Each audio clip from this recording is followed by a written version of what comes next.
So I'm Claire Haig. I run a social enterprise in Bury, and I've been working with Francesca Vale and Lizzie Merry and Jill Cohen over the last month to put today's event together. All their great content, I've just been supporting them because we do quite a lot of work to create digital spaces for people to do this kind of stuff. So I'm just going to do housekeeping, and then I'm going to hand over to some of the people on today's call to give you a bit of introduction, the starter for today's food strategy launch. This has been many kind of months, maybe even years, Francesca, in the making. So just a few housekeeping things. I have muted everybody just so that we don't get lots of background noise, because we have lots of people on the call, and as I said, we're expecting more to come on. We're recording today, so just to reiterate that.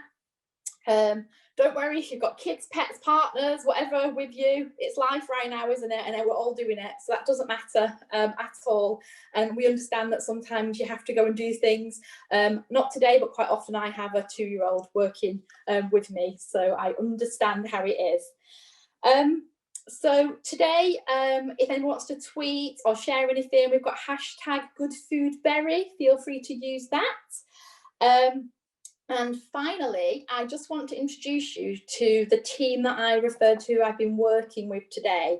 So I'll host today and facilitate and hold the space. Then we've got Lizzie Merry. Hi, do you want to say hi, Lizzie? You have to unmute yourself. Hi, sorry, I was trying to do too many things at once. Hi, no, nice to meet you all. If you've got any problems, just let me know. Liz is going to monitor the chat, and we'll be going to the chat quite a lot. And we want you to use the chat through today to ask questions, to share views, to share what you're hearing and your comments, because we're going to keep that, and we'll use that as a way of like following on from today. Francesca, do you want to just say hi? You're the brains behind the food strategy, and it's your, would it be fair to say it's your baby? Yeah, it's my third child, Claire. Absolutely. Can you hear me? Yeah, we can hear you. Yeah, thank you everybody for joining us this morning. Fabulous. We've got a great fun-packed morning planned for you. We have. And Jill Cohen, do you just want to say hi, because you've been amazing helping us make sure everyone's got all the information they need? Thank you. Yes, hi everybody, and thanks for everybody for joining. Hope you have a good day. Thank you, Jill. And we've got 9 breakout facilitators. If you just want to give a wave, breakout facilitators, so we know who you are. Jill and Lizzie are 2 of those. Yeah, we've got who are going to help us after we've heard from all our food champions. So we've got like a fun-packed morning for you. The timings are really tight, so I apologise if I start waving at you and you're speaking. It means just kind of 1 minute. I'll do little warnings. We'll put warnings in chats and things like that as well. So fabulous. So without further ado, if I could pass over to Leslie Jones, Director of Public Health for Bury, just to say a few words. Good morning, everyone, and it's brilliant to see so many people here showing so much interest in the food and health strategy. So my job's just to set a bit of context, really. I'm thinking about food as a public health issue. Obviously, we all need to eat. It's to fuel our bodies. It's to provide nutrients for our bodies. And what we put into our bodies has that direct impact on our health.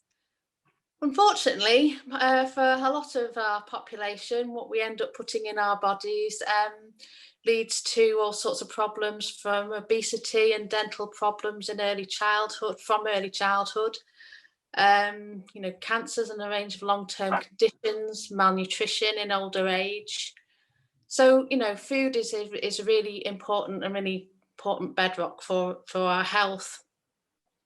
And how we choose the foods that we eat is a really complex business. As I say, we all need to eat. But as well as, for nutritional benefit and for fuel, there are lots of social rituals and associations that have been developed around the food that we eat that have actually nothing to do with nutrition. Lots of other reasons why we eat and why we eat what we eat. And if you start thinking maybe about, maybe what you had for breakfast this morning, or what you had for your tea last night, and start to think about where that food came from, and the myriad of decisions and processes that food kind of went through before it landed on your plate, and how many of those decisions and processes actually had nothing to do with you. It was all done way before you even started thinking about your shopping list.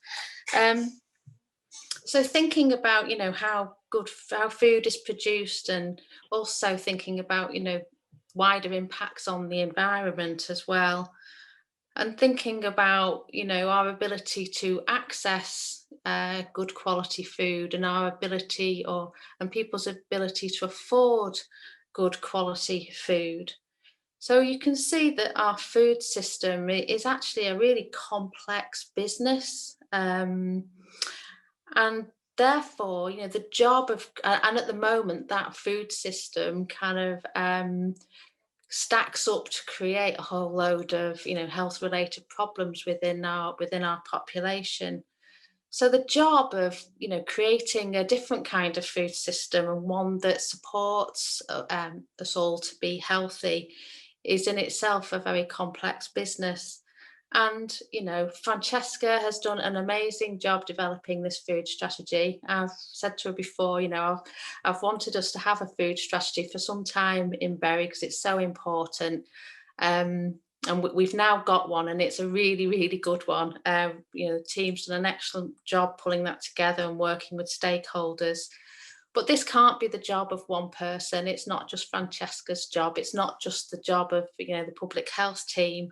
You know, it's going to be incumbent on every single one of us participating today, and with our colleagues, to do all that we can to really shape that, you know, a different food environment, and support people to be able to access good quality, nutritious food.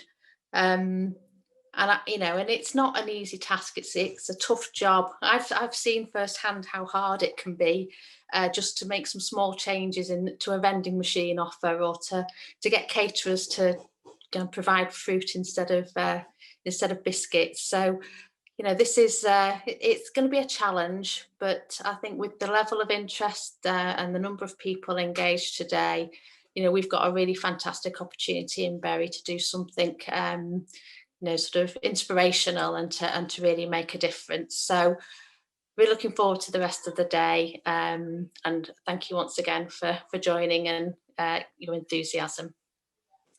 Thank you very much, Leslie. That was really great to hear your words on that. Okay, so next we have Councillor Charlotte Morris, who is the Deputy Cabinet Member for Public Health. Charlotte, do you want to say a few words? Hello, thanks Claire, and thanks Leslie, and thanks to everyone for being here today to help launch this food strategy. It's great to see so many people giving up their time this morning, so thank you. And as Leslie says, this isn't a strategy that can be delivered by council officers or individuals in darkened rooms just making decisions. This really is about creating a partnership and a community in Bury to create a better food system. Leslie said it, but this is Bury's first food strategy, and I just wanted to sort of reflect on a couple of things as to why I think there's no really better time to have this. I think lockdown has put a spotlight on food in many different ways, from the early days of panic buying pasta and tin foods to everyone seemingly to take up baking banana bread. The past 10 months have sort of shown how important food is to our daily lives. And while I'm sort of facetiously talking about bread making and cooking as a lockdown hobby and panic buying, they're all, you know, to a certain extent, the hobbies and the pastime of cooking and food is really positive, and it's great to see people take that up. But I think also the inequality in our food system has shone throughout this pandemic, unfortunately, and some of those inequalities that are, if you forgive the pun, baked into the system have been dramatically highlighted. We've seen uproar about the funding of free school meals and who should fund that, whether it should be funded, you know, and I'm of the view that no child should go hungry. So I'm very proud that Bury Council is taking decisions to support our schools in feeding our children. And the debate's rumbled on. You know, we've seen shocking, I couldn't believe those images of the food parcels that were being sent out to children. And, you know, this isn't a political point, it's just a point around we need to feed our children properly. They cannot be expected to learn and develop if they are going hungry. Another reflection I just wanted to make was the growth of food banks. They have sadly become a natural part of life under COVID. In my own ward of Elton, I've seen the fantastic work of Brandlesham Community Centre and Food Bank, and I'll continue to support their work. But what I really hope is that I don't have to. You know, I want the community centre to be a community centre, not a food bank. We shouldn't need to rely on food banks in this country in this day and age. So we should be proud of our voluntary and community sector, and I think people are in attendance here today, so thank you. You know, you've rallied to support our most vulnerable through food banks and food pantries throughout this crisis and before, I know that, and will continue to do so, but hopefully one day you won't need to. So today's a day about positivity about food.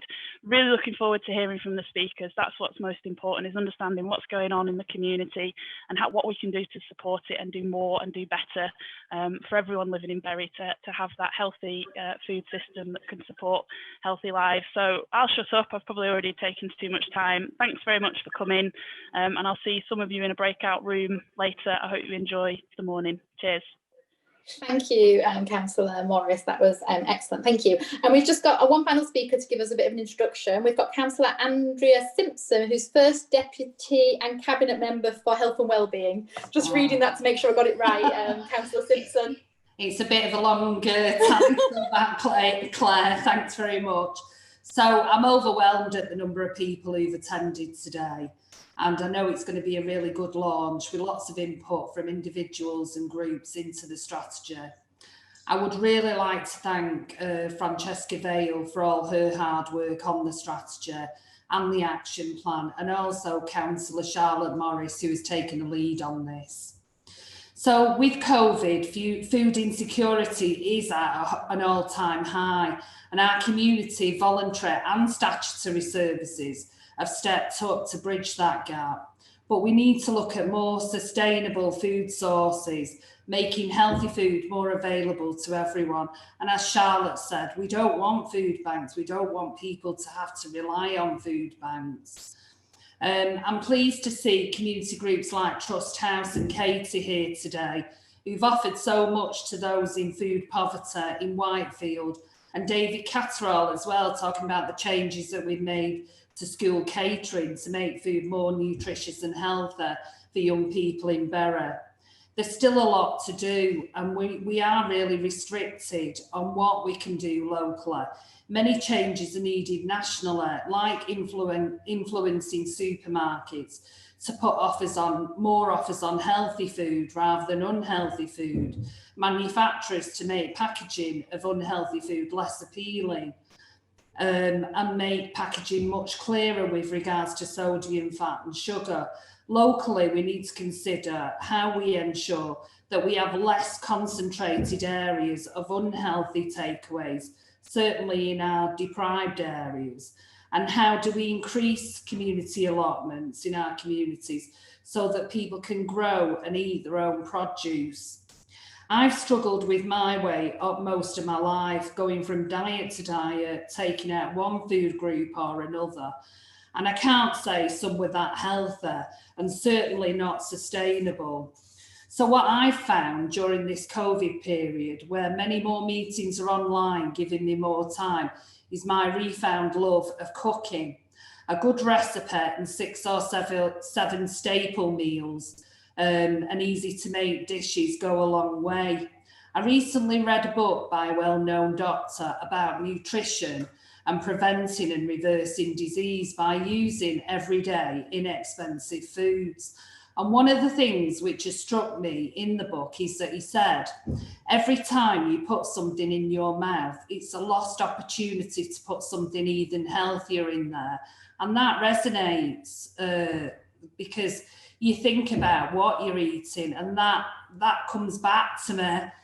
The common theme through the food strategy is education about food. which also includes food knowledge and skills. Many people have very fast paces of life, working long hours with caring responsibilities, but healthy food preparation and cooking needn't take a long time or need a lot of skill, certainly in my case.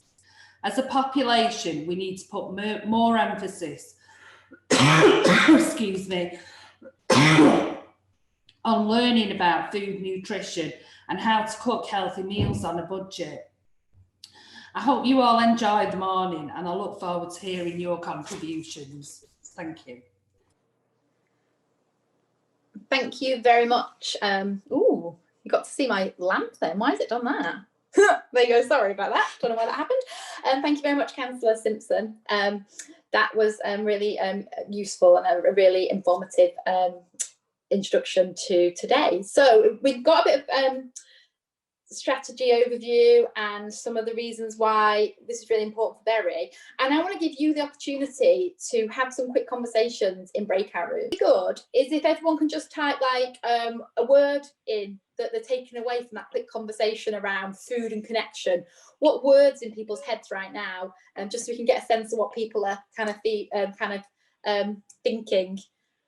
And what we're not going to summarise those at this stage. Everyone just have a look in the chat and see what people are saying. And if anybody wants to do any introductions in the chat, feel free to do that as well. The chat's there as a space for us to use and to be there to kind of comment and ask questions. So I would say ask questions as you go as well. So use that to do that. Okay, in 1 minute, I'm going to introduce Francesca, who's going to give you an overview of the strategy. Before we do that, if everybody's got their bingo sheets that were sent out via Jill yesterday, the questions start from now. So there'll be a question that's on that sheet that Francesca will provide you with the answer to. And then the food champion presentations also have answers. Let's see who can get all 12 of them by the end of today. So if you haven't got, if you've got any issues with that, put it in the chat and we can make sure we can get you a copy of it if you're struggling with that. Okay, Francesca, over to you. Hi everybody. Yeah, thank you so much for being here today. It means a lot to me that so many individual people, partners, organisations are pulling together on this agenda. I have to give a special thanks to Doa Parak and Lizzie Murray, our public health registrars, that have supported on this work along the way. So we've been working up this strategy for the last year. I'm very briefly going to give you an overview of this. The impact on poor diets on health is well known and understood. However, it also has wide-reaching consequences beyond poor health on our children's educational outcomes, on productivity, the local economy, the environment, biodiversity, and food waste and global emissions. There are many influences on the choices we make around food, many of which are beyond the individual's control. As Leslie alluded to, our UK food system is really complex and independent, and it spans across many sectors and many partners. And I've spent the last year trying to unpick it. It is complex. But to improve the food system, there needs to be a concerted effort at a national, regional, local and individual level to commit to healthier, affordable food for people and the environment. Okay, so now is an exciting time for food policy, and I always joke about this, you can't really have the sentence saying exciting and policy, but I think we can say that at this time there's positive changes afoot. We have the launch of the Very Foods National Food Policy, which was launched last summer by Henry Dimbleby. And that's a big shake-up in food policy. It's the first time in 75 years. That's how long it's been. Greater Manchester working towards a regional Greater Manchester food vision, and that's due out this springtime. And in Berry, there's a large number of partners that are engaged and interested in healthy and sustainable food who've helped develop this strategy, and many of which are here today. So thank you for all joining us. I'm going to give you a very quick timeline overview of the journey we've had to take to get where we are. So we start back in January this time last year. Consultation began with a range of partners from many different sectors, from health, education, business and the BCFA sectors, on what should be in a berry food strategy. So we got to March and we were ready to have our face-to-face engagement events, and then we all know what happened. COVID hit and we had to put a slight pause on proceeding, but our focus was redirected to really look at emergency food responses in the borough. But by July, in the summertime, we could take a bit of a slight breather and refocus on this project and this work. And we were able to hold online virtual events, engagement events, and we've all adjusted to this new way of working. I miss seeing people face to face, but for now we've got our virtual meeting and that will have to do. But during July, we explored priorities and opportunities, good practice, but also the barriers to progress to eating well in Berry. And by September, we had our first action plan, and we built that upon the Sustainable Food Places framework, and it's a really solid framework. So hopefully you will see that in the PDF we sent you in the invite. By October, all the feedback from the partners was positive, and by November we got the sign off. It was fully approved by our Health and Wellbeing Board, so that was a big marker. So we've come full cycle now. We're back in January 2021, and I'm really happy that we're all here today to launch the very first berry food strategy. It's been a long but really rewarding journey. Now there's 6 objectives, and these are that healthy and sustainable food in Berry is promoted and celebrated, accessible to all, built on education, vibrant and resilient, resourced and sustainable, that's a key one, connected and collective. Everything we do will seek to support these objectives. So again, very briefly, because we were short on time, I'll just give you a little outline what's in the strategy. You've all had it as a PDF in the invite. So very briefly, contained within the strategy and linked throughout these objectives, you'll find the following. So we've got all the current picture and trends in Berry, current schemes and initiatives, for example, Fit and Fed, you'll hear about that later from one of our guest speakers. Details on the priorities, including opportunities and challenges, and crucially, the action plan. This has got our key deliverables, timescales and indicators, that kind of thing. This is hopefully where you'll see your activity and how it connects with everything else. Okay, so I'm really passionate about this, but good food can bring our communities together and should be celebrated. This has really been highlighted through the pandemic. Food can be a gateway to tackling the wider problems while supporting people. It's really been demonstrating through the work of the community hubs. They've really been key in supporting the clinically vulnerable, those shielding or self-isolating.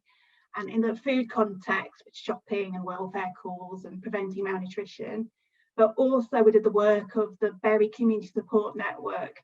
So for those of you who don't know, this is a key network in Berry. It's all our food banks and pantries chaired by the BCFA. And yesterday, Andy Burnham joined their meeting and was so complimentary after hearing about the important work they do on food aid and the poverty agenda. So to drive the Berry food strategy forward and to help achieve significant change on a range of key food issues, we've started to identify people we're calling our Berry food champions, and you'll be hearing from some of those shortly. We are bringing them and others into a new Berry food partnership, which will help steer this strategy work. I'm really happy to say that Councillor Charlotte Morris will chair this group, and we're really keen for others to join. I think Lizzie will put in the chat if you're interested how to join. So without further ado, I want you to welcome our food champions. They're going to give you a flavour of some of the amazing work that's underway and help bring this strategy to life. So over to you, Claire.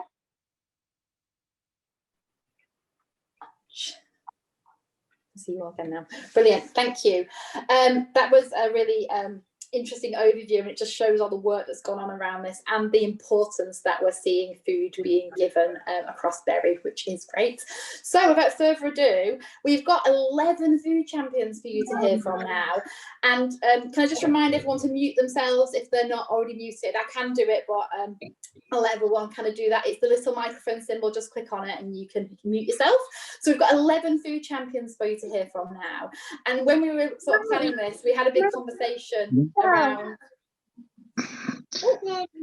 You bring it to me. A child, that's lovely. Lizzie, if you can just press mute all on the participants, that would be great. Just so we can thank you.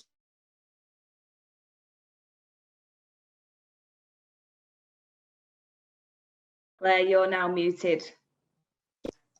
Oh, see me. Crazy. Okay, there you go.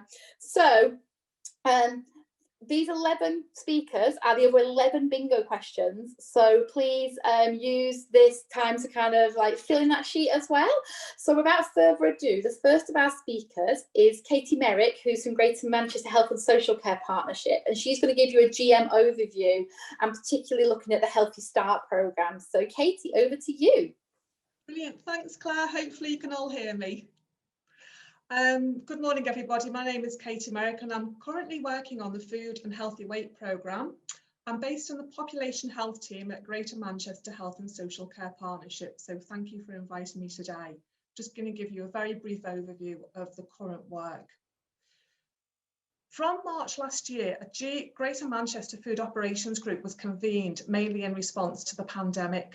This group comprises of a wealth of voluntary and charity sector organisations and local authority designated food leads. Some of these organisations include Greater Manchester Poverty Action, the Bread and Butter Thing, Fair Share, the Trussell Trust, Open Kitchen, excuse me, Age UK Salford, to name but a few. The group is being developed into an open forum where initiatives and work in other areas have been shared, sometimes using breakout sessions as a platform. But importantly, the group has also provided a space to raise awareness of the range of dimensions within food systems and their links to all inequalities.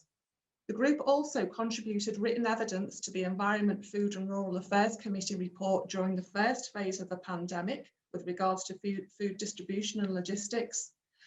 And the group's also provided a forum to provide learning from others about how to create local food partnerships and strategies or addressing food issues as part of the larger welfare agenda. The group has asked if they could tackle issues such as building food back into recovery plans, again addressing those wider welfare issues, or just understanding the benefits of models such as the food clubs and food pantries. People are really welcome to join these meetings, and the group is consulted on future agenda topics. Sometimes other people have joined the group if there's a particular interested topic for them. However, we know that food insecurity and food poverty is only part of the food system. And according to a Food Matters report in 2019, 25% of food purchased at household level across Greater Manchester was being thrown away. And yet families face a lack of not only access to food, but access to good food. So in order to address all these dimensions of a food system, a group called the Good Food Greater Manchester, which was established around about 2015, is currently developing a food vision for GM. Outcomes from the Innovate and Change workshop, which was held last year, and also the aforementioned Food Matters review, are being built into this vision.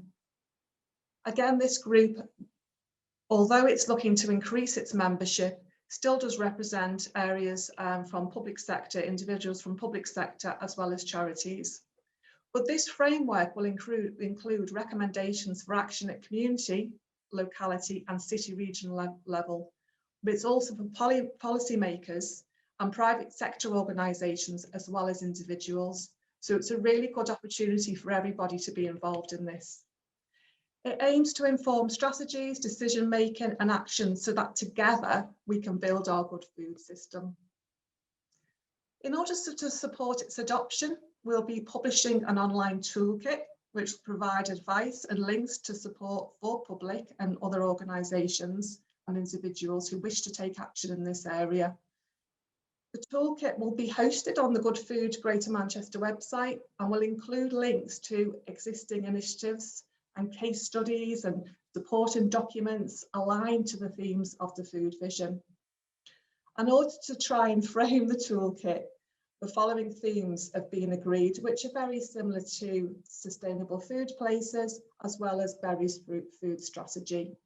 So these include healthy and accessible, reducing and preventing food poverty, sustainable, local and seasonal, a food economy that is local, independent, diverse and responsible, and a relationship to food that goes beyond consumer. So there's already plenty of resources within this toolkit. I'm just looking at everybody here today, there will be plenty of resources here today as well. And some of the resources that we have already include implementing water-only toolkits in schools, great examples of land use in growing food, and also how to reframe discussions around food and healthy weight. There are so many inspirational food projects and initiatives happening all over Greater Manchester that are clearly having impacts on communities and their health and well-being. And we know that food, as we've just heard, can be a hook for helping to bring so many people together. The food programme that I'm involved in is also endeavouring to extend its influence and support into other areas, and these include working with people who have diabetes, involving the climate emergency and net zero NHS plan. So this includes supporting reducing hospital food waste and increasing plant-based meals as alternatives in hospital settings, but also supporting the work of another group called the Obesity and Awareness Support Group that's located in Salford. This group is looking at nutrition, physical activity and environment together. And I'm also a member of the Northwest Improving Maternal Nutrition Working Group, who are trying to embed the Healthy Start scheme and wider welfare into maternal nutrition pathways. And finally, Healthy Start. Well, as we may know, the Healthy Start scheme is the welfare food scheme in England, Wales and Northern Ireland and Scotland. It's called Best Start Foods in Scotland. And these schemes support low-income pregnant women and their families with children under the age of 4. So encouraging them to eat, to have access and to be able to eat healthy fruit and veg and infant formula. With effect from April this year, the actual voucher value will rise from £3.10 to £4.25. However, we know that there is a low uptake in some areas, and there's also a very high uptake in some areas as well. But overall in 2019, it was reported that just under 4 million of these vouchers were unclaimed in Greater Manchester. So not only are young families missing out on having access to healthy food, but this amount is also missing from the local economy. So we're really keen to deliver a campaign to address this low uptake of Healthy Start, and perhaps look at those wards, areas where there is a low uptake, and with local knowledge, investigate some of these barriers. But as I mentioned before, also learn from areas where there is a really high uptake. And obviously was keen to learn and work with all areas on this piece of work. Thank you. Thank you very much. Okay. Ooh. Sorry, hi everyone. Had a bit of an issue there. Just tried to unspotlight you, but it seems to have kept you on the screen. So we always have techie things sometimes. I'll go back to that in a second and try and do that, Alison. Just 2 seconds, everyone. Okay, fabulous. So next we've got Alison Tabois. I don't think I said that right. Alison is going to talk about early oral health promotion and the Golden Apple Award. Good morning everybody. Can I just point out that it says my name's Margaret Spinneron at the bottom. That's not me, that's actually my sister. Don't ask me how that's happened, but I'm Alison Tabois. Okay, can everybody hear me?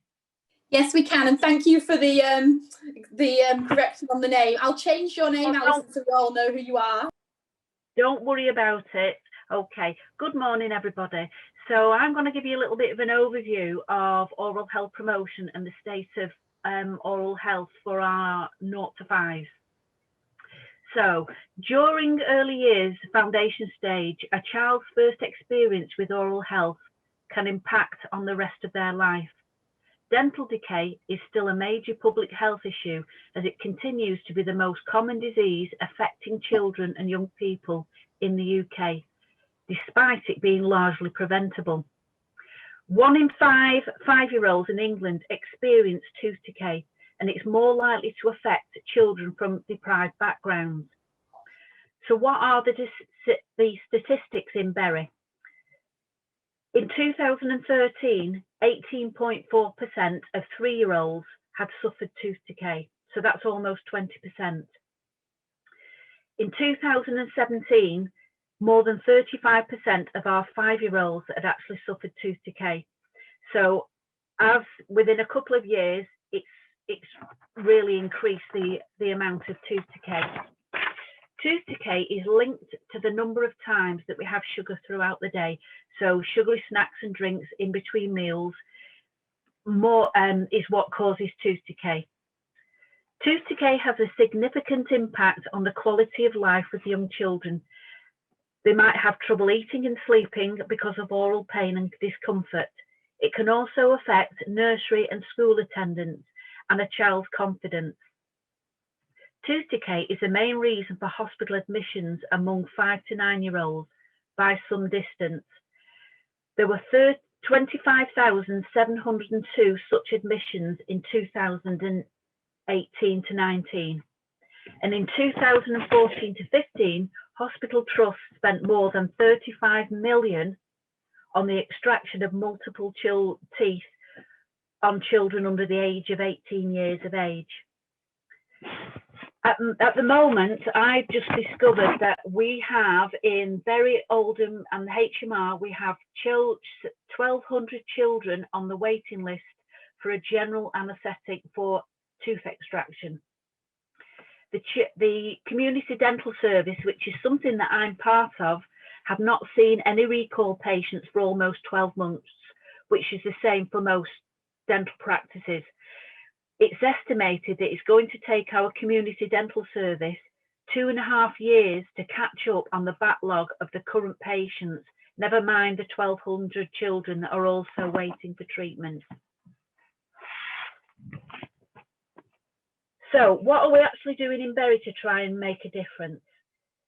We have the targeted provision of toothbrushes and toothpaste programme, which is called Brushing for Life. The oral health promotion team in Bury has coordinated this scheme since 2001. It's led by health visitors.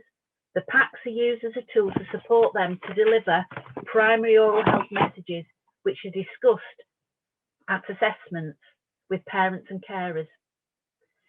The next thing that I'm going to talk about is the Golden Apple Award, which was implemented in 2006, and it's managed by Bury Council and also Oral Health Promotion, headed by Francesca Vale, and we're helped by our absolutely amazing admin lady, Zoe Fogarty. She's a wizard at pulling everything together and mithering people. It's designed for early years and foundation settings. 75% of early years providers have implemented this scheme.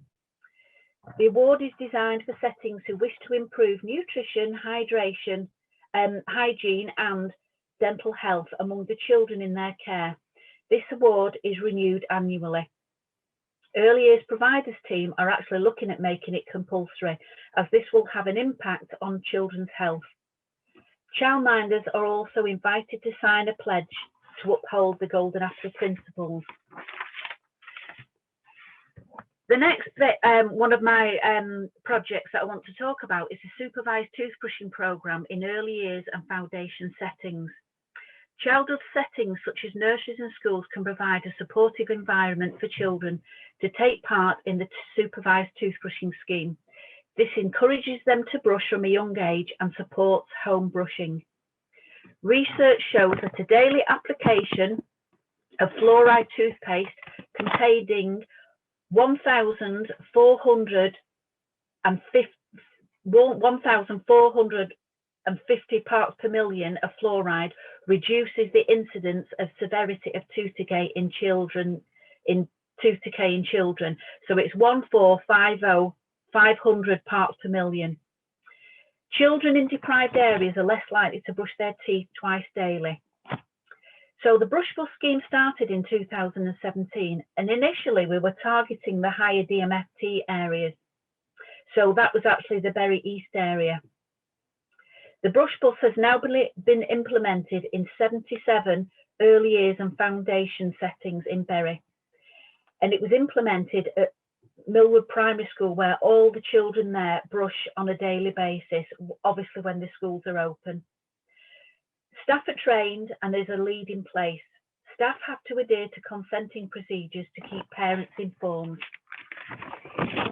The supervised toothbrushing scheme across the country was halted by Public Health England in May due to COVID-19. It was actually reintroduced in October 2020. The only areas that have actually reintroduced the scheme at the moment are small areas in Manchester and Rochdale, and of course Bury. We reintroduced it in October. A free online training package was launched by the GM Training Hub. All staff are required to complete the training and must read the COVID-19 guidance for supervised toothbrushing in early years and school settings to ensure that they deliver it safely. Cross-infection procedures are followed, including safe distancing guidance. Daily and weekly and quality assurance checks are completed, and settings must pause the scheme if cases of COVID is reported. This scheme changes habits at home and is described as a healthy and a happy scheme. So the fourth element is oral health training for the wider early years professional workforce. We have supported children and young people's workforce through training and development, health visitors, school health service, early years workforce, children's centre staff, and we've also delivered training for foster carers on the last couple of years. Oral health promotion has developed information resources which are available via the Bury Directory, which is a gateway to services and information. Downloadable resources are designed to support the wider workforce, working with parents and carers of early years. The resources focus on toothbrushing, snacks and drinks, healthy options, and visiting the dentist from an early age. There's a comprehensive section on sugars. Sugar Smart downloadable resources, and there's also a link to the Sugar Smart resources, which is a national campaign to help raise awareness about the dangers of eating too much sugar. And finally, oral health training package for early years practitioner was launched in November, again by the GM Training Hub. It's free and it's not time consuming. The new strategy framework development matters is currently being trialled by early adopter schools, and it will be statutory for all early years providers from September 2021. It will now include oral health as part of safeguarding and welfare requirements, which is absolutely amazing. The training package helps them to explore ways in which good oral hygiene can be taught in a setting, how oral hygiene practices link to other areas of the curriculum, and it raises the awareness of the Brush Bus, our supervised toothbrushing scheme. It allows them to gain awareness of tools online and sources which support good oral hygiene. Nearly there. Children's poor oral health links to other key policy areas such as getting the best start in life, inequalities, childhood obesity, school readiness, and development of speech and language. So working with key partners, we aim to empower adults and parents and lives. So that's a whistle-stop tour of oral health promotion provision in Bury. Thank you, everybody.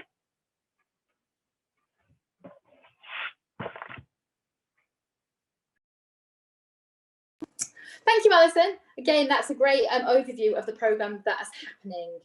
Okay, so next we've got Stacy from Mulberry Nursery Group. I'm just going to be really strict on timings because we've got so many people to hear from. So Stacy, you've got 4 minutes, and that sounds really precise.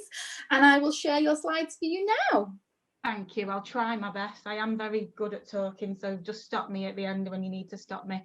Hi everyone, my name's Stacey Kenyon. I'm the Senior Manager here at Mulberry Nursery Group in Bury.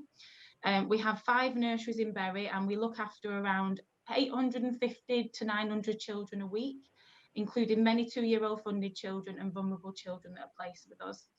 I have worked here for 18 years, and for the last 10 years I've been responsible for our food practices, recipes and menus throughout the nursery group. First of all, I'd like to go to the next slide if possible, please. Okay, so this just shows an example of our children taking part in food activities within the nursery on a daily basis.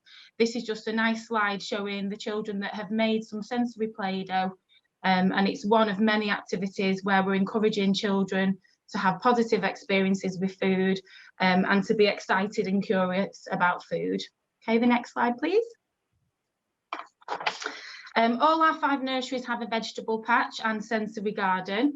The conversations that are created in those areas are fantastic, and our team are brilliant at introducing children to where foods come from. You ask lots of children that may not have had these conversations where milk comes from, and you'll be guaranteed that they'll say Morrison's or Asda. So we talk about how foods have an impact on our bodies and how they help us grow and become strong, and they help our bones and our teeth to become strong. And the children absolutely love nurturing the fruit and vegetables in the garden. Okay, the next slide, please.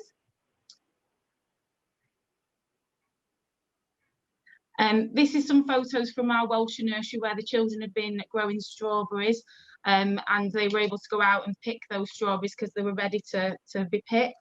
And then on the next slide, it shows straight after, they were so excited. I was there that day, I took these photos. They were so excited to come into nursery afterwards and wash and cut the strawberries up. If you can just go to the next slide. I don't know if you'll be able to see, but the little girl with the blonde hair has got a tongue stuck out, and she's absolutely so excited to try these strawberries.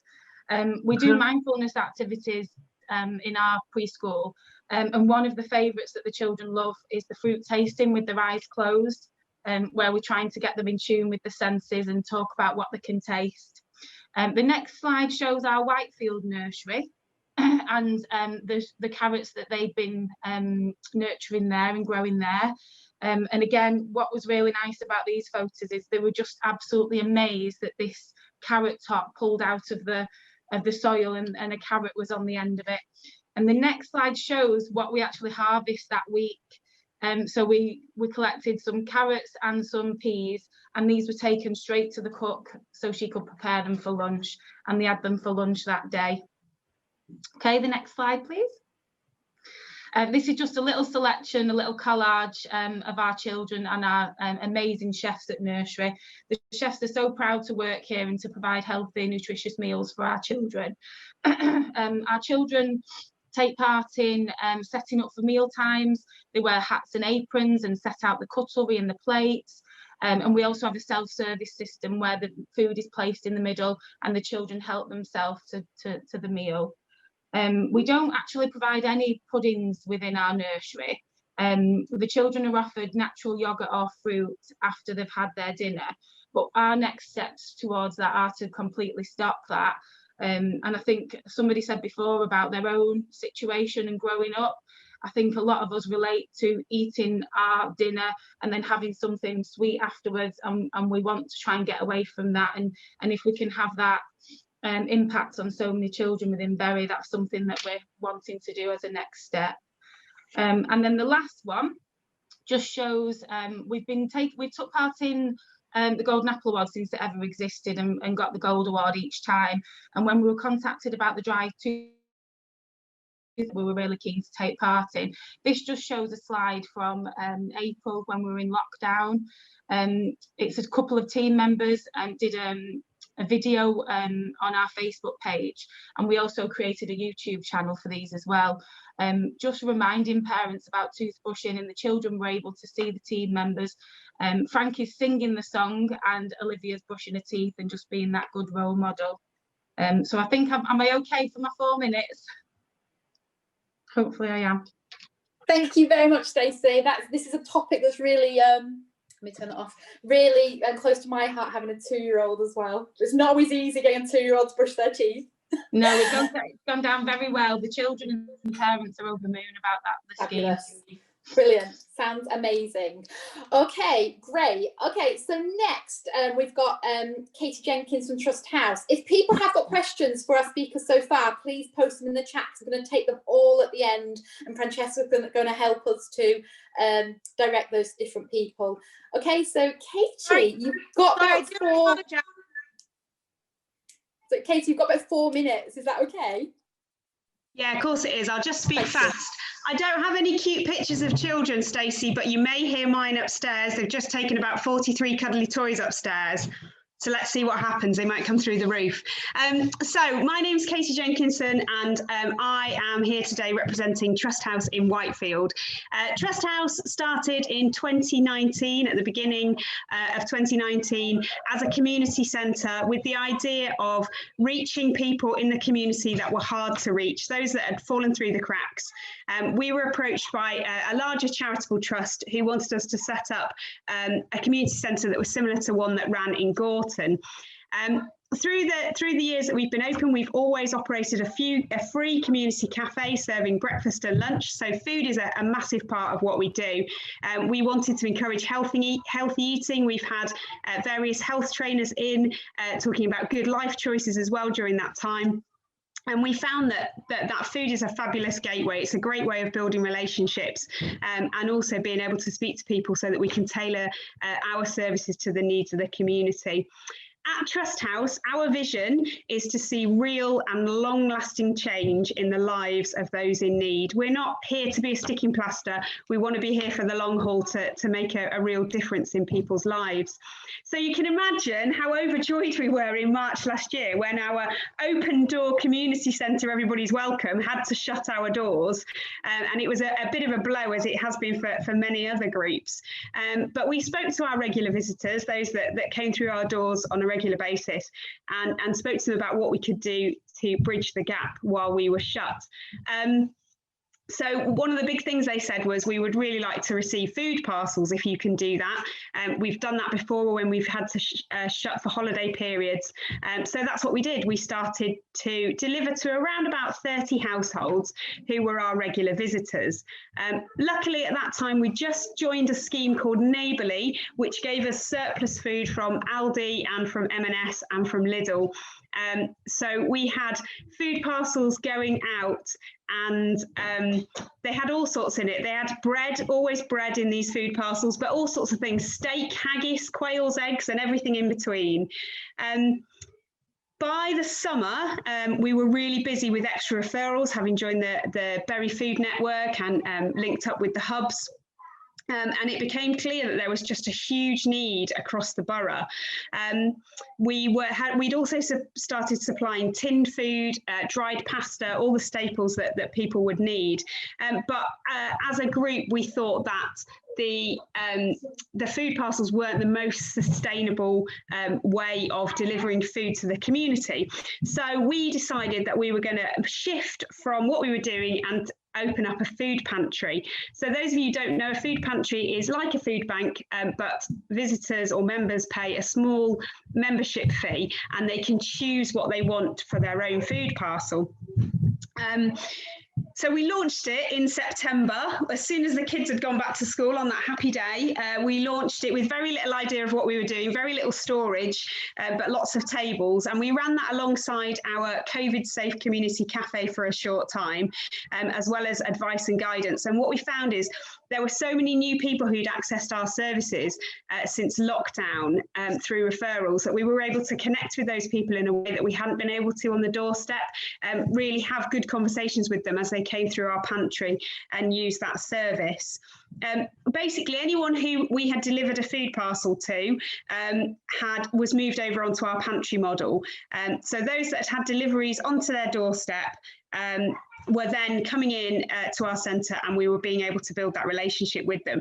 Now, you would imagine that having received a free food parcel for 5 months or so, that they might balk at having to pay £2.50, but actually, psychologically, it's so much better for those visitors to be able to receive that charity with dignity. And that small £2.50 fee goes a long way psychologically to make them feel more empowered in their choices.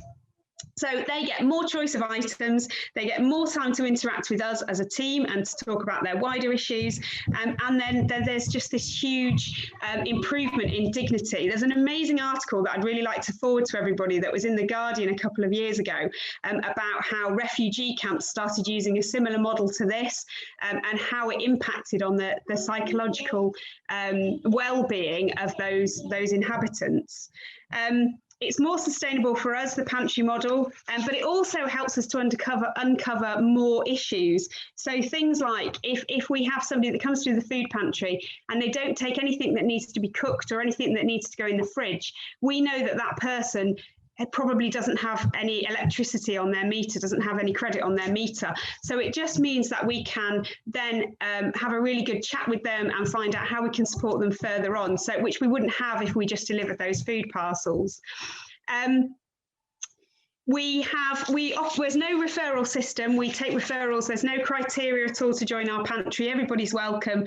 And we're finding that there are more and more people from so many different walks of life that are now needing to access that food pantry. People that have never had to use a food bank, that have never had to take that charity before, who are finding themselves at the end of furlough, or who have been made redundant, who are in a situation where they just can't make ends meet. And actually that small little bit of help that we provide them once a week makes a massive difference.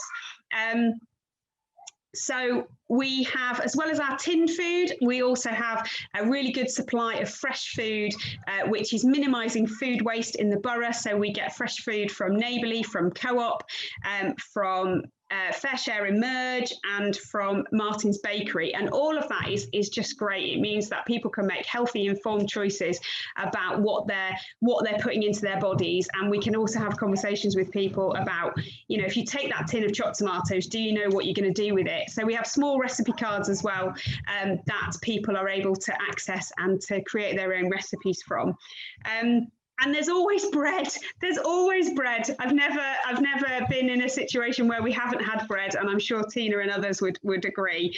And as we've all said before throughout this whole thing, that the food is the gateway, and we can get some really, really good conversations and a better understanding of what's going on in a household, so that we can extend support wherever is necessary.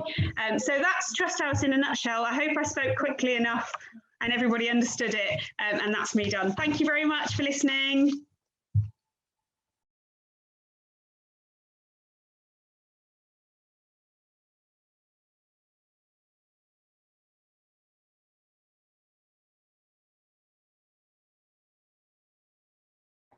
Okay,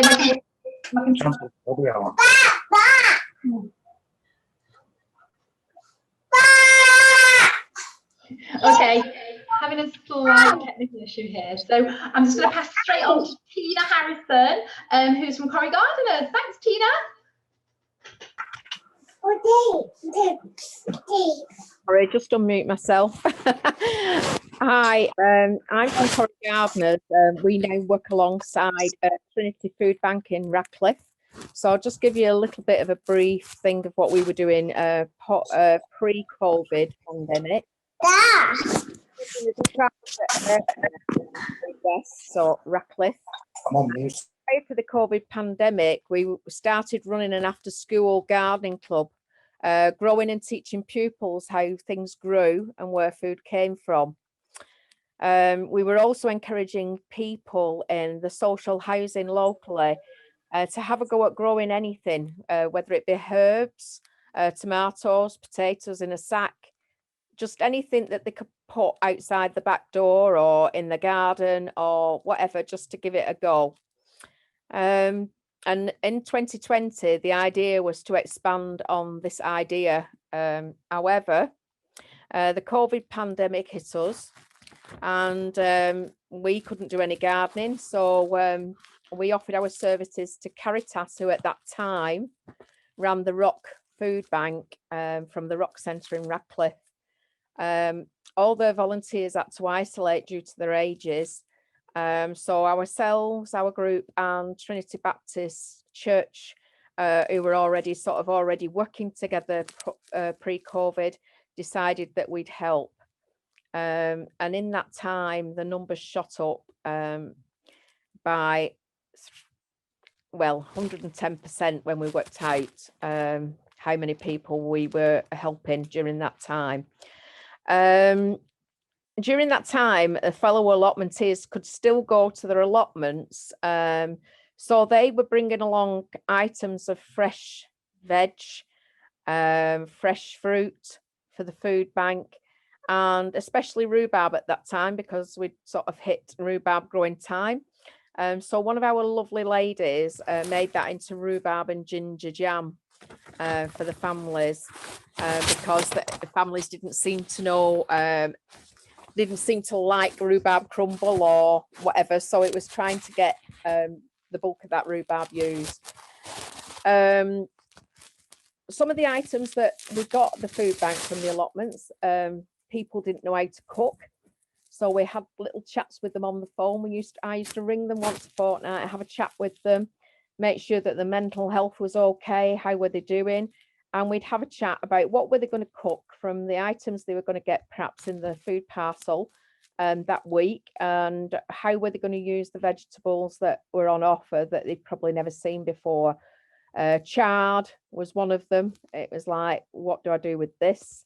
So those sort of items, we sort of had a chat with them about how they could incorporate that into a meal. Later on in 2020, our allotment committee, Radcliffe Self-Managed Allotments, offered us a community allotment. We'd been working a lot on the on the allotments during lockdown, doing a lot of trying to get the community involved and things like that. And this idea has been moved forward by the Beacon Service and the Creative Living Centre in Prestwich. And we will be working on that to grow food for the food bank. We will be aiming at volunteer mentoring of those people and trying to get people involved who had mental health issues, trying to get them out into the fresh air, growing items and having a little chat, socially distanced. Somebody from the Beacon Service will be there in the community allotment shed, which is quite a big shed. It's not a little shed. We're not going to stick them in a corner. It has got a kitchen and things, so they can have a socially distanced chat with those people on social prescribing and what other things they would like to do. Moving forward, we are also going to go towards the pantry model that Kate is using to give people dignity and empower them with you know, purchasing items rather than being given things and feeling like they're accepting charity.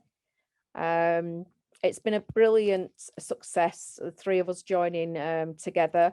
So we've now, well, it's actually a lot of community groups now in Radcliffe help with the food bank. Over COVID, we had many councillors delivering for us. We had Radcliffe litter pickers come along and pack bags for us. They were collecting donations. We get donations from local small businesses, and we have just been so surprised by what we get through the door. And we try to incorporate healthy stuff as well. So we try to give a freezer bag once a month with the sort of chicken pieces in and things like that they can make a casserole with. And hopefully we're going to look down the route of giving out recipe cards as well. So that's what we've been doing and what we're looking towards. I have my eye on a big piece of land in Radcliffe that would make a fantastic growing space, but still banging my head against brick walls with that one. But let's see what the future brings. Thank you for listening. Thank you very much, Tina. That's great to hear and what you've been up to. Okay, Lucy Fitzsimmons is going to now talk. Fed. Lucy, over to you. Thanks, Claire. I've got a presentation to share. Can I share? You're saying that I can't share. Yeah, you can share. Just I've made you co-host, so you just go to the share screen and it should just allow you to do it. If not, I can share it. Saying host disabled, participant screen sharing. Hang on, I'll just share it for you. That's probably the easiest way to do it. Okay, let me just get into it.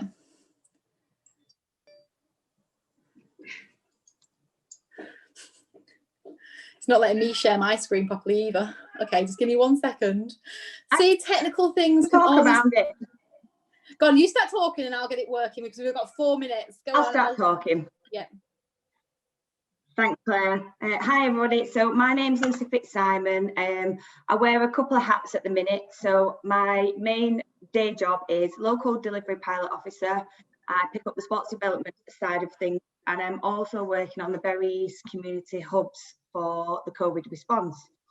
So I'm going to take you on a little journey around Fit and Fed in Bury and explain where we're up to and how we've been linking in with supporting people with food in Bury through that. So Fit and Fed was launched in 2017 by Street Games, and the aim of the programme is to tackle holiday hunger for young people and families.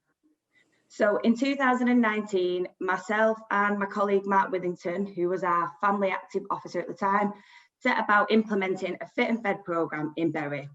The data showed us that there was more free school meals being accessed in Ratcliffe than anywhere else across the borough, so this was our starting point.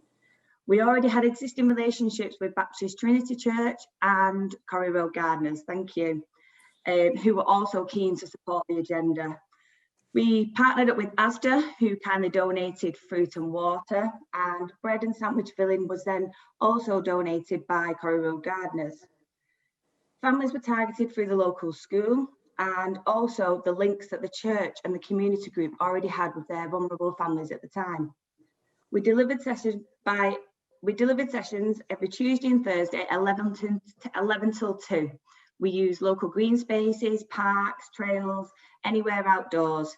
Families came, they got a packed lunch each for the day, joined in family fun activities and had an amazing time. Job done. Next slide, please, Claire. So we thought, right, Brill, we've trialled this now, let's make it bigger and better. So early 2020, we started out the conversations with different community groups across the borough to run the Fit and Fed programme. So the idea this time would be that we would upskill volunteers in a Fit and Fed activator course to give them the skills and empower them to deliver some fun family activities. We would support the community centres that were involved to link in with their local supermarket champions for the food donations and also encourage them to sign up to Fair Share. The community groups that we're working with already had links with vulnerable families in their local estates, and also we were linking them in with the local schools. Next slide, please, Claire. However, COVID strikes. Dun, dun, dun. So then March 2020 came, everyone had to stay indoors. There was new emerging priorities on our doorsteps, and no one really knew early doors what we could do, what we couldn't do. But what we did know is that food poverty was on the rise. There were new and existing food banks popping up all over Bury and expanding to meet the needs of our vulnerable communities. So we got the right people around the table and with the right intentions, and we decided that it came obvious that the Fit and Fed intervention was something that we could do safely according to COVID regulations over the summer to tackle holiday hunger. So the best way forward was that the families we wanted to target were accessing the food banks that had developed over this time. So we decided that we would put a leaflet in with the food parcels and send it out to the families. We would encourage the families to book onto a 20-minute slot to attend, where they would each get a packed lunch for the day. They would get their food parcel for the week, but also have a chance to take part in a 20-minute taster of a fun family activity. And that might have been family boxing, family aerobics, bike maintenance, going on a family walk, just encouraging families to get out of the house, having some family time, but also offering additional layers, because we had teamed up with the health trainers who attended to support families, looking at healthy meals that they could make from the contents of the food parcels, any additional one-to-one support after that, and also the Berry Directory, promoting that platform, and also the Help Yourself to Wellbeing courses. Next slide, please, Claire.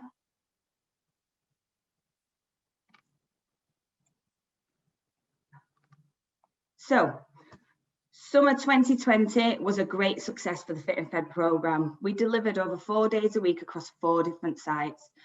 As mentioned, we delivered activities such as family dodgeball, boxing, aerobics, all outside, all COVID safe, all as a family activity. We successfully engaged with over 77 families over the 4 weeks. We gave out over 220 packed lunches, which were donated and made up by volunteers from the school catering teams, and 77 food parcels went out to our most vulnerable families over the summer. From this, moving forward into 2021, we've now secured funding to run the Fit and Fed programme over February and Easter half term with the same partners.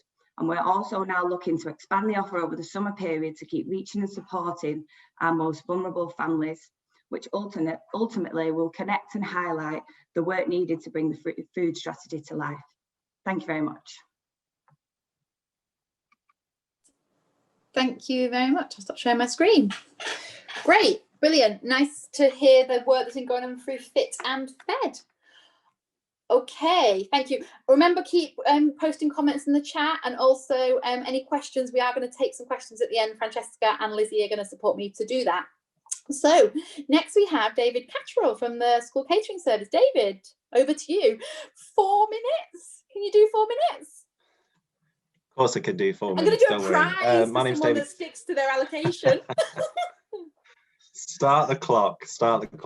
Hi, my name is David Castrol. I'm Head of Commercial Services for Bury Council, and part of my remit covers the school catering service as well as the markets, cleaning and civic venues. So when I took over from the school's catering, I thought, well, I believe it's a privilege, I think, first of all, to have a service that can directly impact on children and communities is an amazing thing to have, and especially to do it through food.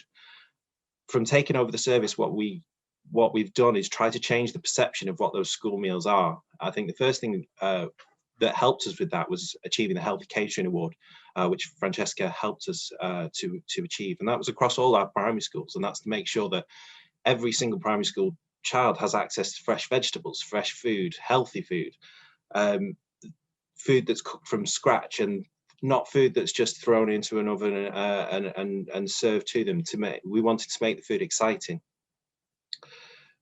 Changing the perception of the food is trying to change the perception of the parents as well. When I first took over the service, I'd get parents calling in to say that, you know, my child's only had a sandwich for every day for 4 days, but it was changing to say that, you know, that sandwich, they may have had a sandwich, but they had salad with that, they had a drink with that, they had a dessert, and all of it was compliant, low sugar, low fat, healthy, nutritious. That's what we're trying to do, and that's what we're trying to change across the whole of the estate. Our priority is to increase the meal uptake across the whole of Bury. We know that that meal that those children have may be the only one that they have in that particular day, and I think we have the absolute priority to make sure that that food is good and healthy, and they can be excited about it. We always use food that's awarded with the red tractor, and we make sure that we tie into things like environment and recycling. So we make sure that our menus, when we revamp them, include plant-based, to make sure that there is choice, there is difference. We follow trends, but we can impact on the environment and reduce the carbon. We also look at recycling and help schools to improve that, and to show the value of using a local authority catering service, not just for their food, but for everything the local authority can offer. During the summer, we helped with the Fit and Fed. We had volunteers through our high schools that were making packed lunches, which was great. They enjoyed it. They saw the benefit of how a local authority catering service can impact the community even during the holidays. We've also provided food parcels during COVID. I'm sure everyone is fully aware of the challenges that we've all had during COVID. But when September came around and we had whole year groups going off to isolate, those children that are entitled to free school meals didn't have access to food. So we were able as a service to provide food parcels during the whole of September through to December for those children that were not able to attend school. We gave over 800 food parcels in that time, which again were fully school compliant. We had menu items in there, menu ideas, just so people could still be excited about food. We also offer family cooking classes through Berry Adult Learning, and it's something that we offer to our high schools as part of our service level agreement, just again to impact on the community and change how we can change perception of food and how we can make people or encourage people to cook and use seafood from scratch.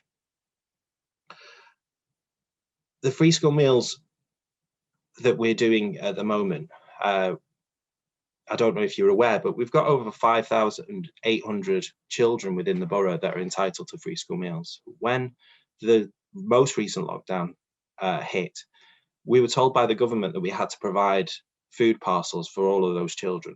I can't tell you how much of a challenge it was to change the whole model of a service, to go from catering on a daily basis to providing food parcels.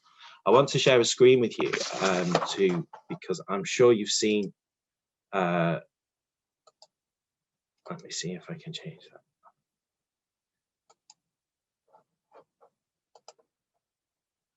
I'm sure you've seen the picture on the left through social media. Can everyone see that okay? Yeah, we can see it, David. Fantastic.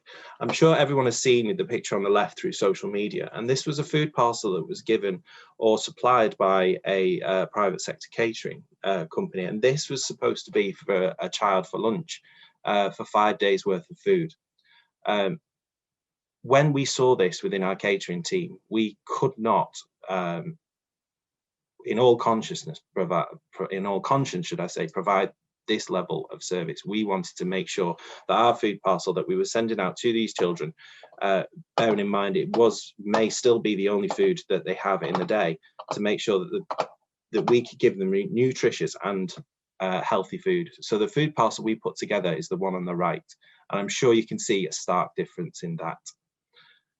What we've got in there is eggs, we've got cheese, we've got tuna, we've got a lunch there for 10 days, and this is for one child for lunch. We also made sure that the cost of this was only £11.50 to the school. Realistically, we could have charged 15, but again, in all conscience, as a local authority, we should not be profiting on food for people who genuinely need it. So moving forward, we've got a lot of, sorry, I will stop sharing that. So moving forward, we've got a lot of plans in place. We want to increase our marketing to make sure that we can continue to change the perception of what we're offering, to link in with the food strategy and all the other priorities within that food strategy to make sure that we are making that impact in the community, to the parents, the children, because at the end of the day, all of our workforce are the parents and grandparents of children in the borough. If we can impact on the children in the borough, then we can impact on everyone in the borough. And I think this is the way the school meal service can do that. In addition to that, just touching briefly, we've also got the market. We've got a huge resource there of fresh food, fresh veg, fresh meat, fresh fish. If we can include the market in the strategy, I think as a whole offering within the strategy, I think we can only be successful with what we achieve. Thanks. Thank you very much, David. Great to hear about all the excellent work that's going on and to see your food parcel alternative, which is great. Okay, so now we've got Sue Scott from Berry Adult Learning. Sue, do you reckon you can do 4 minutes max for me? Yeah, I'll give it a go. Hi, everybody. Thanks so much. I'm Sue Scott from Berry Adult Learning Service, and I'm the Curriculum Quality Leader for the Work and Wellbeing Programme. So I have 2 hats within that, and I'm going to be talking particularly, obviously, about our cooking courses that we put up. So the Wellbeing Programme, this programme is aimed at people who are experiencing mild to moderate stress, anxiety, low mood. We took part in a piece of research a few years ago, and these courses were developed as part to show that it was no surprise to us that attending an adult learning class did help to improve mental health conditions and well-being. But what was a surprise was the amount, actually. It came back, the amount it helped people was just staggering. So we've continued with these courses. So there's a whole programme, but the 2 cooking courses in particular, we have Improve Your Mood Through Food and we have Bake Yourself Happy. Now, normally these are 5-week courses and they run out of our Adult Learning Centre in Bury, opposite the Town Hall. But at the moment, the centre is closed for learning and we're putting everything where we can online. So we've been really busy preparing for that. So next week, next Thursday, I have tasters on both of these courses and there are still places available. These courses are free for people who are over 19 and are thinking that they are experiencing mild to moderate stress, anxiety, which I think at this moment in time, I think probably the whole population could come on my courses for free. So we've got those. They're an introductory taster to the longer course that then we're hoping to put online too. As part of our work programme, we have our Food Safety and Catering Level 2 Qualification course. Again, this is free for people who are on the relevant benefits. That's Universal Credit, JSA and ESA. That's the qualification that people need to be working with food, whether that's in a voluntary capacity, but if you're preparing food for public consumption, that's the qualification that's needed. And that, again, that's going online the 22nd of Feb is the course. It's a 1-day course.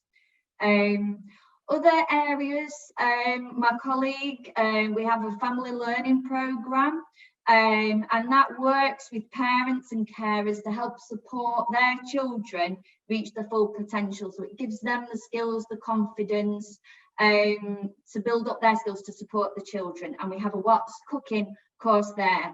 And also David just previously mentioned our partnership work in there that we are working closely there. So that's great. We have a foundation learning programme too, and this provides courses, opportunities for learners with additional learning needs and support needs. And again, that has a number of cooking courses available there. And that's my colleague, Nikki Naylor, that is the curriculum quality leader for that area. And then to help people access these courses that are online, we have some digital skills courses. So this is targeting people that have little experience or little confidence in using computers, tablets, and it can help with building up those skills so that then they're able to access these tasters, these courses that are being put online. As well as having our Adult Learning Centre, and at the moment us being online, we do want to work with partners and take our courses out into the community. So we do have lots of partners that we work with, but if we're not currently working with you and you're working with a group of people who you think could benefit from some of our cooking courses or any of our courses, please get in touch and we can see how we can move forward with that. So lots of our courses fit within the Berry food strategy, and all of our cooking courses, we embed healthy eating, making your own food so that there's less, or people are eating less processed food, showing that cooking your own food can be cheaper than buying processed food, promoting the market so that our tutors will tell people, you know, where's the best place to go and buy fruit and veg, and really, you know, showing that as a positive. So hopefully all of this is embedded into all of the courses that we put on, and we can really give people the confidence and the skills to then be cooking at home for their families too. So if anybody wants any more information, that's just really quick. I hope I've been all right there, Claire. And if anybody wants any more information, please just get back in touch. For the latest information on our courses, our Facebook page is probably the best place to look. Very Adult Learning Service. Thank you. Sue. I feel like the Wicked Witch because it's really difficult because I know what we need to still do. So you did brilliantly. Thank you very much. Okay, we've got 3 more speakers and then we're going to do some breakout conversations. So we've got Carmel Burke next from the GM Hydration and Nutrition Programme. Carmel, do you think you can do 4 minutes? I don't think I have a choice, do I? I will share your slides here in a second. Right, good morning everybody, and thank you for having me today. I'm Carmel and I am the Nutrition and Hydration Programme Director. So the Nutrition and Hydration Programme is a 2-year pilot which has been funded through the GM Transformation Fund, and in Bury it started in 2018, and I was working then to kind of try and embed this as well as we can. The way I don't think you can see the screen yet, so I'm just going to carry on talking because I'm conscious about the time. Okay, so the way we set this up in Bury back in 2018 was through 5 main principles. 1 being raising awareness. 2 was about working together. Yeah, so you can go on to, yeah, straight to that slide. Yeah, that one, thank you. Working together, we set up a steering group which met quarterly to discuss nutrition and hydration in later life, to explore options with those partners we have come together with.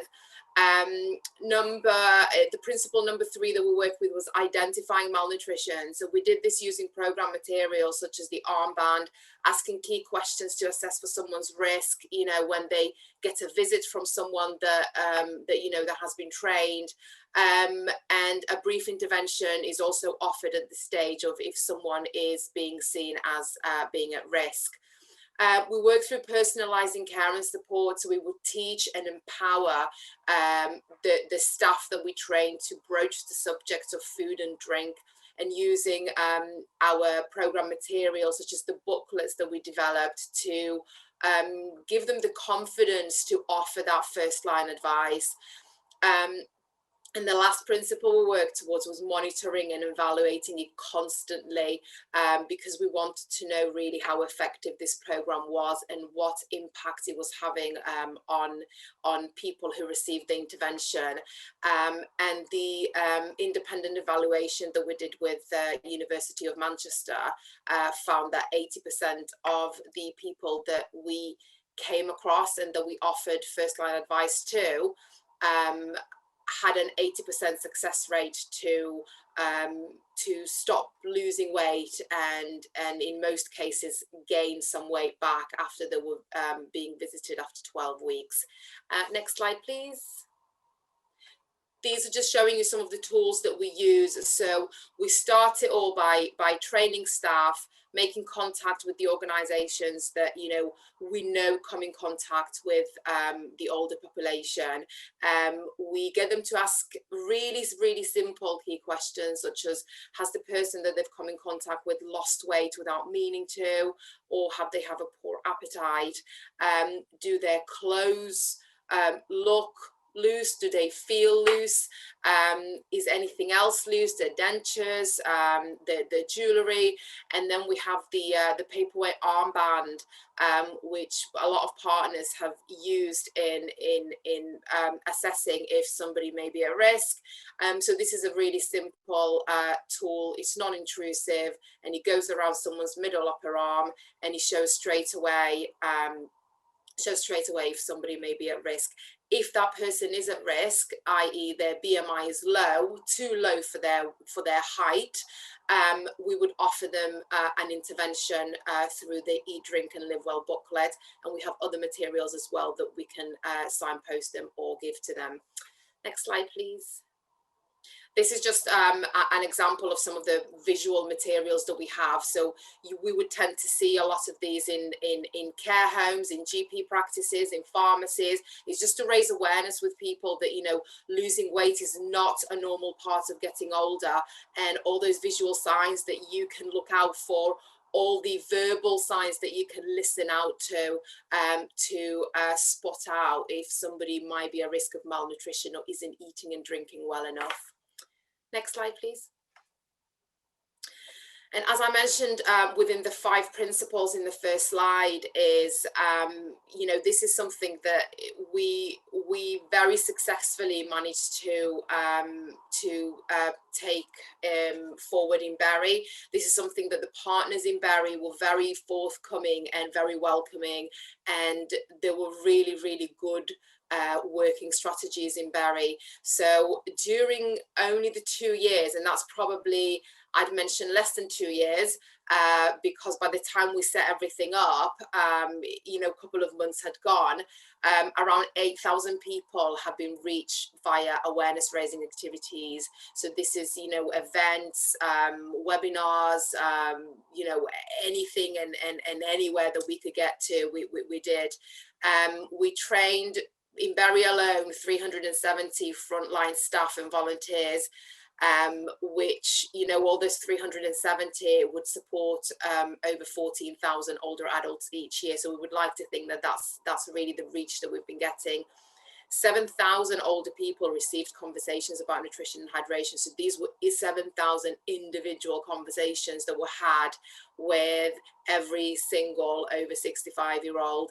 And out of those 7,000, 1,587 needed that advice. So if we take that 80% success rate, out of those 1,587 people, you know, most of them, almost all of them, gained weight after 12 weeks.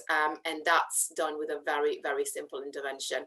So we also found that the independent evaluation, as I mentioned, with the University of Manchester, which had an 80% success rate, you know, exceeded all our expectations.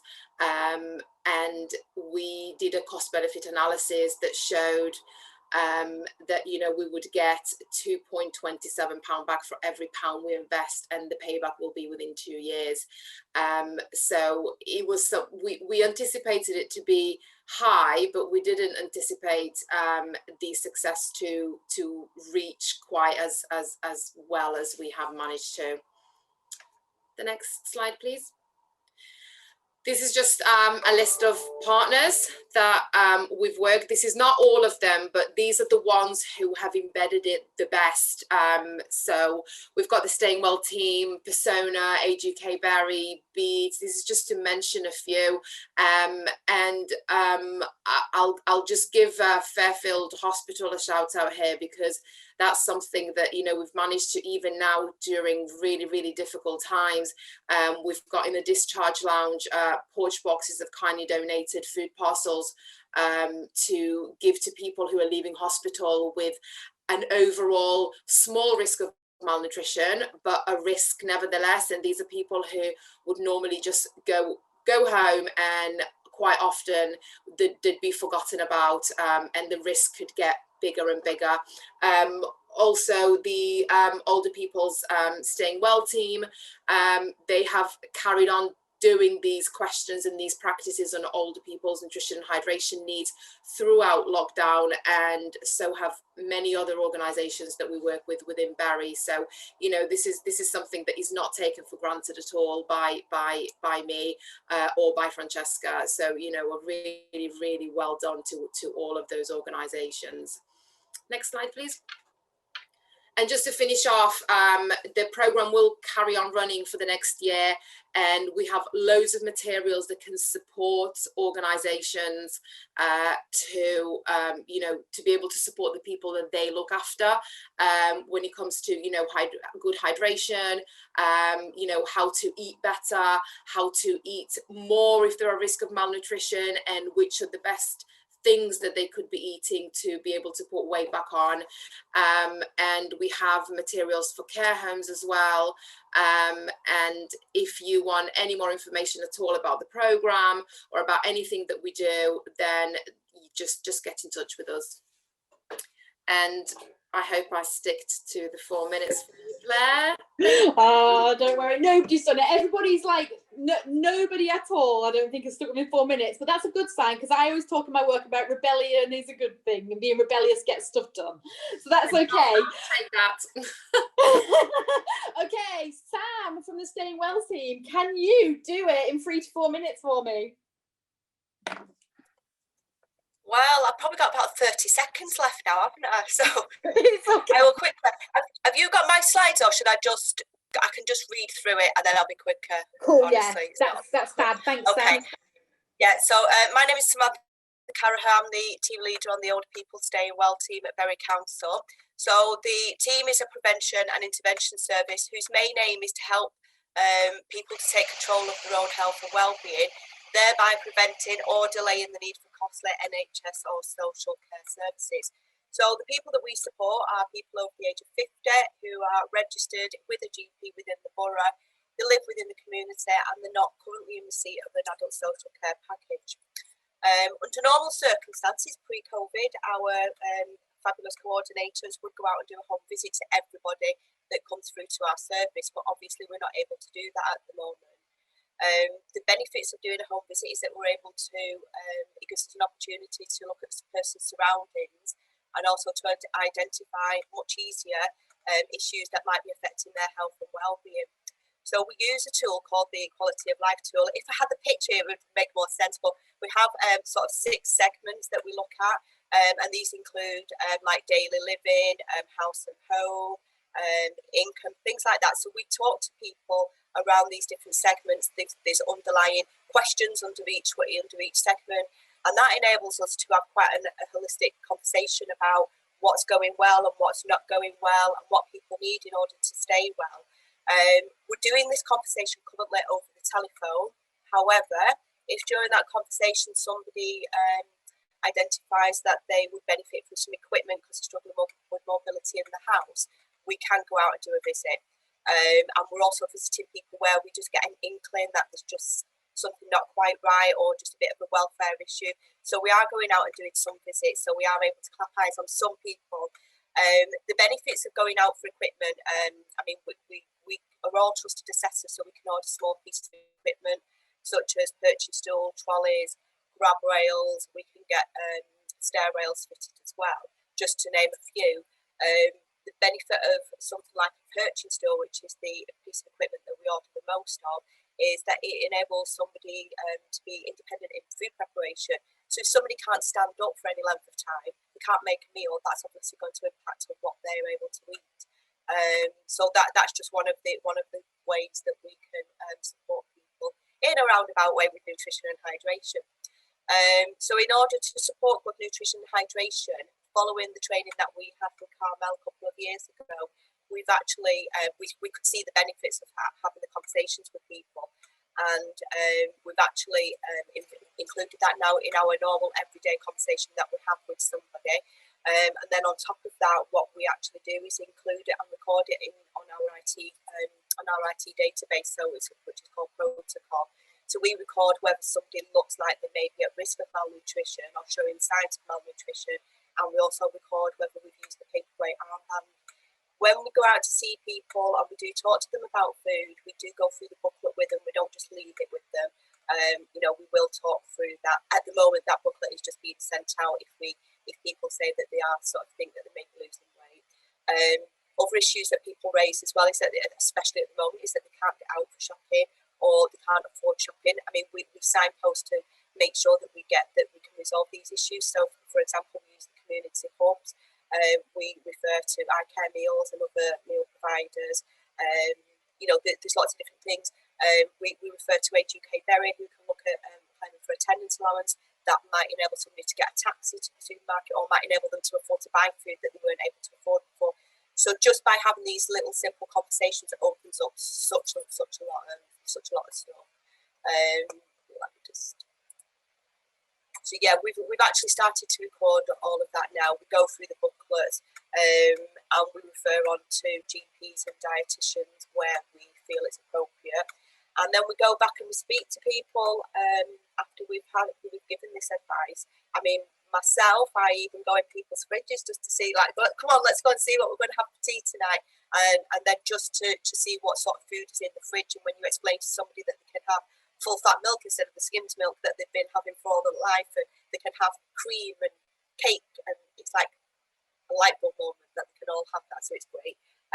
But yes, that's it. So that's our service. We will continue, and we do try and also support other teams to use this as well, just to try and encourage everybody else. That it's just a fabulous tool. Thank you, Samantha. That's great. Brilliant. Okay, so our last speaker, last food champion, is Leon from the Sustainable Food Places. Leon, I will share your slides for you now.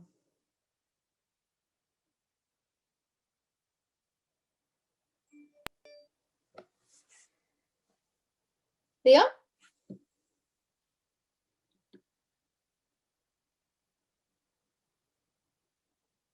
Leon, are you there?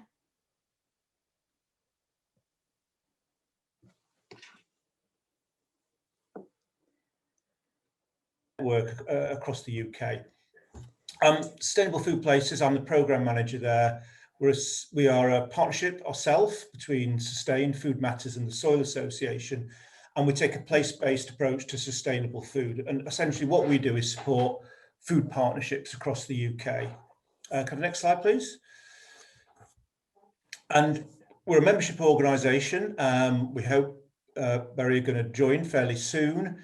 And what we ask of our members is that they take a partnership approach to food, that it's cross-sector, public and community sector, business if you can get them involved wherever possible. We also ask that there's a clear vision for what the place wants to achieve, and also a bit of a roadmap. In this case, you've got a strategy about how that's going to be achieved. And then the final request that we have to become members, next slide please, is that you take a whole food system approach to food. And the reason for that is quite simple. It is a food system, and each part of it can negatively on other parts. So by taking a whole food system approach, you're much more likely to have a resilient food system that addresses the issues in each of these. These are our 6 key issues here, in each of these 6 key issues. Next slide, please. We've got a lot of work strands, but the one I just wanted to quickly highlight was our campaigns. These are all live campaigns, and Barry can join any of these and get involved and access their resources. There's Veg Cities, which is about producing and consuming more vegetables, simple as that. Sugar Smart, which is a consumer and industry targeted campaign to reduce sugar. And Food Power, which is, it used to be called Beyond the Food Bank, which kind of says what it does. It takes an approach to food access and food poverty that is more than an emergency response. So I kind of whizzed through that. Have the next slide, please, Claire, because I want to do 3 very quick case studies that give you an idea of what our members are doing around the UK. The first one is related to the pandemic. I've deliberately made the other 2 not. But this is Greenwich. Good Food in Greenwich is the name of the food partnership there. And what they've been doing is working in partnership with Greenwich Cooperative Development Agency, the local authority, Charlton Athletic Community Trust, part of the football club, and a load of other organisations. And they quickly were able to mobilise food support for vulnerable residents, regardless of their ability to pay. And the speed and sophistication from which that response came was because of well-established relationships between the council and the community sector, as well as food business and food enterprises. So support is offered to people who are vulnerable for whatever reason, but they're not able to access direct government support. So it's the people who are falling between the gaps. And it operated on a money first principle, prioritising getting money into people's pockets wherever possible, so they're able to shop for themselves. So kind of levelling out the need for coordinated support so that they could manage it better. They even offered things like a boil in the bag option for people who didn't have the equipment to cook meals. They also offered a Good Food in Greenwich box fortnightly. The aim of that was to put in food from local businesses, so they're able to support the hospitality and other food businesses that have been hit hard by the pandemic. So what it really showing is that mutually supportive relationships and a culture of collaboration is key to make a resilient food system. Can I have the next slide, please, Claire? This is Middlesbrough. Middlesbrough have just been awarded one of Sustainable Food Place's Silver Award. And the sort of thing that they've been doing to achieve that is working in partnership with property developer, which is Joe Mast, you can't quite see the logo there, the council and local entrepreneurs. And they created an investment strategy that actually supports the development of healthy and sustainable independent food businesses. So they've created a new food quarter in a fairly derelict part of Middlesbrough, and the council and the food partnership was able to work with the council to make that more attractive to startups and other new businesses. They also do an online directory, they have restaurant weeks and local food weekends. They're also working in partnership with those businesses with their Food for Health Award, which is a certification scheme, recognises businesses that offer healthy and sustainable food options. And part of the sustainable food options could include things like sustainable fish or fair trade. And there's quite a few businesses signed up. I think there's a 64, 65, and it includes Teesside University and Middlesbrough College. Can I have the next slide, please? I thought this one would be relevant, and it might be worth some of you guys getting in touch with Glasgow Food Policy Partnership, because despite the pandemic and lockdown, they've still been able to progress their food plan, their food strategy. They've been able to put consultation online, and that's worked really well. And they're able to have they've had a food summit, which is similar to what you're doing today. You can see the stakeholders on the right-hand side there. So they're able to progress. They've also been having a COVID response to emergency food response in Glasgow, led by the Food Partnership, but they're able to do this more strategic work at the same time, which I think is remarkable, as you guys have been doing as well. And I think that's really important, that if you want to better weather or Brexit might bring, having a resilient food system is essential to that. And so that's what they've been doing. So it might be worth getting, they've got a draft plan out for consultation at the moment. So it might be worth connecting with them. And then my final slide, this is, so each of our members has a coordinator, and in normal times we have a conference. This was the conference we had in Edinburgh when all our coordinators come together. And it's great to see everyone there. So these are all food activists doing the work that you guys are doing, and we're bringing them all together. Because one thing that all those three case studies have in common is the power of working partnership. And you know, this is the real reason to join Sustainable Food Places. I think that our power is in our members, and it gives you an opportunity to connect nationally to be able to create a better food system locally. So thank you, and look forward to Bury joining later in the year, Sustainable Food Places.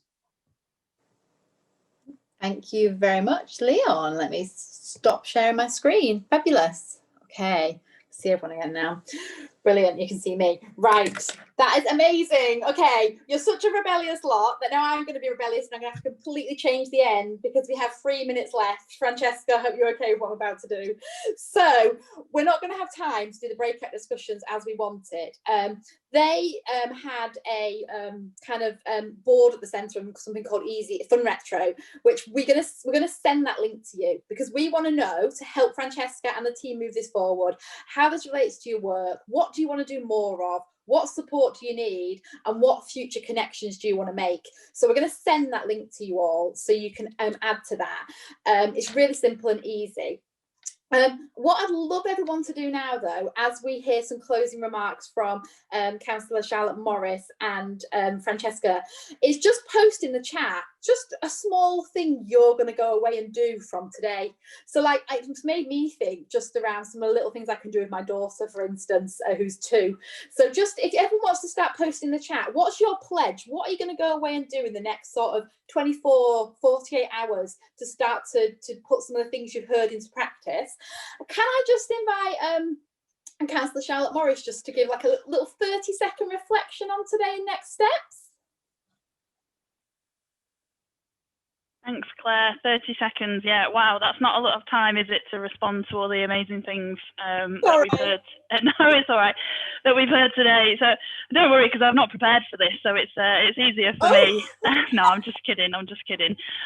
Thank you very much to everyone who's taken part and shared the stories of what you've been doing in your communities. It's been really inspiring. Thanks to Francesca for organising and for pushing through this strategy. And I think it just remains for me to say, sort of, I hope everyone who's been involved today can continue to remain involved with the food partnership that will be launching, and just let's keep on doing good stuff to try and make Bury an even better place for food. So thank you very much to everyone. Charlotte, thank you for doing your 30 seconds. And Francesca, do you want to just come in and do 30 seconds too? Yes, thanks, Claire. And very, very big thank you to everybody that's taken part during this whole process and the next step, which is our food partnership. Collectively, we can all make a difference. We can do this. So yeah, keep helping us, please. Thank you. Thanks, everybody.